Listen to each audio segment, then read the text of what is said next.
The multiplayer side of Halo has... In multiplayer, everything and anything can happen. Oh my God, mother... We need to be either as good as Halo 2, and obviously that is our bar, is as at least as good, better as hell, be better. Enjoy your walk back to the beach. While you're working on the project, the bar is sort of a moving target. It can be intimidating for sure. Typically my morning for about 30 minutes, and then I get to... We've really gotten hard.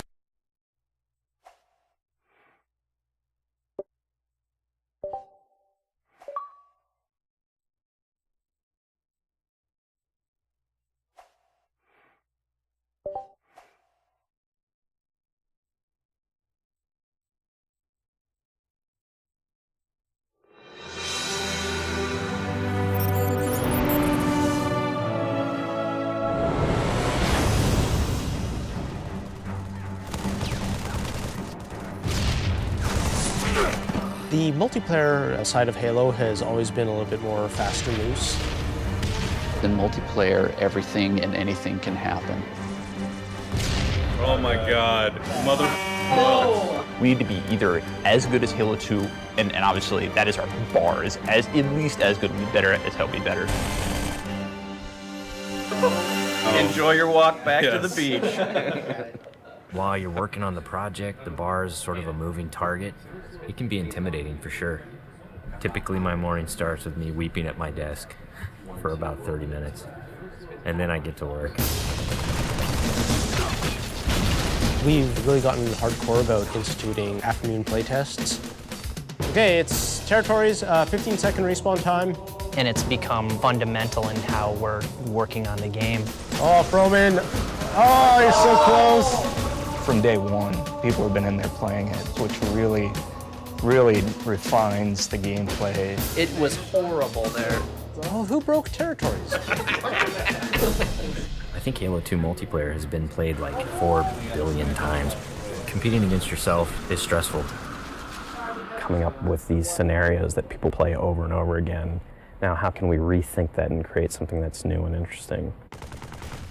We started getting more into these asymmetrical maps where it's offense versus defense, where that's a choke point that you want to hold. And I think High Ground is an example of that. Some of the specific things that we tried out were having a wall that you have to get past. That sort of defined whether you won or lost the game. And then we stuck some towers in, and we put AI gunners on all the towers. So as you're running up the hill, you're just getting tagged by all these AI guys. That's the direction that we went. We're like, whoa, that's way too hard. In this version, the wall is actually perpendicular to the hill. And in the final version of High Ground, that wall has been rotated 45 degrees because it had 2 turrets up here as well as 2 turrets in the other tower. So there was a lot of firepower coming down on the hill. That got all simplified into 1 turret actually right above the gate, which we felt was not as brutal to the attackers. It's pretty obvious to us when we start working on these maps that they have to be fun for the 100th and the 200th and the 1000th time. You weren't figuring out the switches in the doors? Yeah, the glows are like, you want to walk up and fight. Watching people run through your map challenges a lot of the assumptions you made about it. Like, oh, I think people will use this hill for sniping, like, and then no one uses it. Then you get great comments like, this map sucks, I hate this spot, I hate you.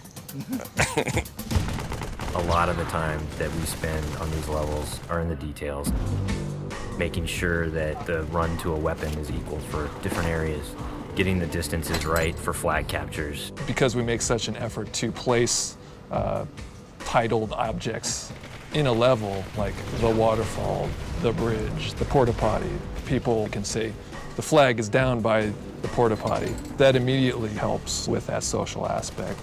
Don't tell them about the porta potty. One of the things that we talked about in pre-production was player movement, and that's where the man cannon came from. There's different ways to move the player around the map.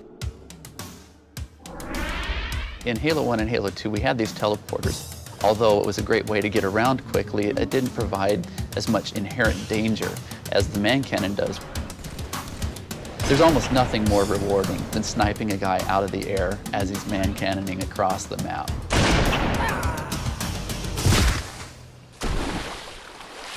Whatever weapon that you start off every round with is going to really affect the decisions you make. There's this thing we didn't really identify in Halo 2, that if you spawn everybody with a dual-wieldable weapon like the SMG, it changed the game. People stopped meleeing and people stopped grenading because when you're dual-wielding, you can't do either of those. One of our weapon modelers, Tom Doyle, said, hey, this is a great chance to bring back the assault rifle from Halo 1. The assault rifle's design language really works well with the Master Chief. It has such a unique kind of silhouette and look to it that we really didn't want to change with what is already a Halo canon. But in terms of design and gameplay, it's been adjusted pretty considerably. The weapon has a kind of a shallow clip, so it came down to how best do I use my melee attack, or how best do I use my grenades in order to tip that fight a little bit over in my favor. The assault rifle works really well with the golden three things of Halo, which are weapons, grenades, and melee. The different kind of weapons that you get to use now, the way that they're balanced against each other, the way the weapons are placed on a map, it brings a certain something to the map that just makes it play right. You have a situation which is very common, two guys get into a fight. Is there a way to mix that up? Say you start getting hit by a battle rifle from behind. Let's say you have a bubble shield, you drop it, all of a sudden you're completely shielded from this guy who is firing on you. Or you have a trip mine and you realize a warthog is barreling towards you, but you deploy the trip mine at the last second. And yes, you die, but you take out those damn bastards that just ran you over.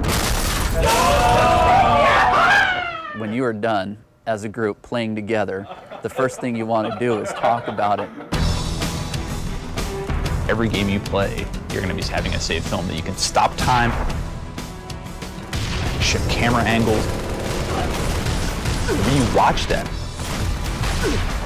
Oh, look at that! No sucks! I think being able to share it with your friends makes the smack talk even more powerful because it's not just, oh, I just shot you in the head from across the map. It's, I just shot you in the head and let's watch it in slow-mo. It's really going to help people improve their play if they can see it from the enemy's perspectives. You'll be able to watch where they go, what weapons they pick up, in what order. We've done a lot on paper, we have all the specs, but there's a significant part of that that's not yet finished. The big challenge ahead of us now is to make sure that we get everything that we can in the game.